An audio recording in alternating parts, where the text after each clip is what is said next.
রাজ্য জুড়ে চলছে বঙ্গধ্বনি যাত্রা। এবার সেই বঙ্গধ্বনি যাত্রা পালিত হলো হিঙ্গলগঞ্জ বিধানসভার অন্তর্গত ভবানীপুর মডেলে। সদ্য বিজেপিতে যোগদান করেছে এই ভবানীপুরের দোর্দণ্ড প্রতাপ নেতা বাবু মাস্টার। এবার সেই বাবু মাস্টারকে নিয়ে বিস্ফোরক মন্তব্য করলেন হাসনাবাদ ব্লক তৃণমূল কংগ্রেসের সভাপতি এসকেন্দার গাজী।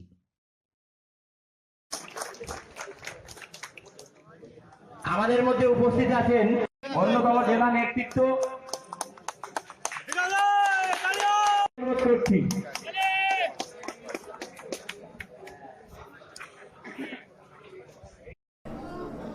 দেখুন, মানুষ বিশেষ করে ভবানীপুর ১ নম্বর গ্রাম পঞ্চায়েত এবং ভবানীপুর ২ নম্বর গ্রাম পঞ্চায়েত, পাশাপাশি হাসনাবাদ ব্লকের ভেবিয়া, মুরালিশা, মাখালগাছা, আমলানি, মানুষ দীর্ঘদিন ধরে বাবু মাস্টারের অত্যাচারিত ছিল। মানুষ কোনো স্বাধীনভাবে চলাফেরা করতে পারত না, স্বাধীনভাবে কথা বলার অধিকার ছিল না মানুষের।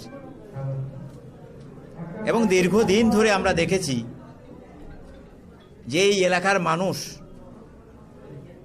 বাবু মাস্টারের দ্বারা অত্যাচারিত হয়েছে। এর আগে আমরা দেখেছি উনি যখন সিপিএমে ছিলেন এবং বামপন্থীরা যখন পশ্চিমবঙ্গে ক্ষমতায় ছিলেন, দুজন মাস্টারমশাইয়ের কথা আমরা জানতাম। একটা বারাসাতের শাসনের মজিদ মাস্টার আর একটা ভবানীপুরের বাবু মাস্টার। পরবর্তীকালে তৃণমূল কংগ্রেস দল ওনাকে দলে নিয়েছিলেন, কিন্তু দলে নেওয়ার পরে ওনার স্বভাব বা চরিত্র কিছুই বদলায়নি। মানুষের উপরে অত্যাচার দিয়ে যে উনি রাজনৈতিক জীবন শুরু করেছিলেন সেটা বজায় রেখেছে। এবং আমরা দলের নেতা যারা আছে আমরা তাদেরকে বারবার বোঝানোর চেষ্টা করেছি, দলকে বলেছি যে সাধারণ মানুষের উপরে অত্যাচার হচ্ছে, সাধারণ মানুষের নৈতিক অধিকার হরণ করা হচ্ছে। দল আমাদের কথা বুঝেছেন, বোঝার পরে ওনাকে এক এক করে ওনার ডানা ছাড়তে দল শুরু করে। সবশেষে উনি বিজেপি দলে জয়েন করেছেন। কিন্তু আজকে বিজেপি দলে জয়েন করার পরে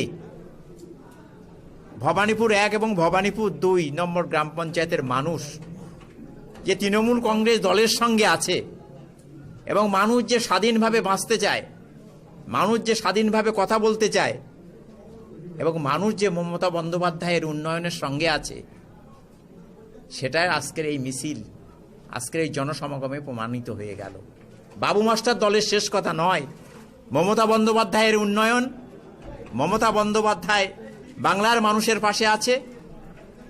মমতা বন্দ্যোপাধ্যায় আজকে একটা হারমাদ নেতাকে তার কার্যকলাপের জন্য দল থেকে তাড়িয়ে দিয়েছেন। তাই মানুষ স্বতঃস্ফূর্তভাবে আজকে বেরিয়ে এসেছে।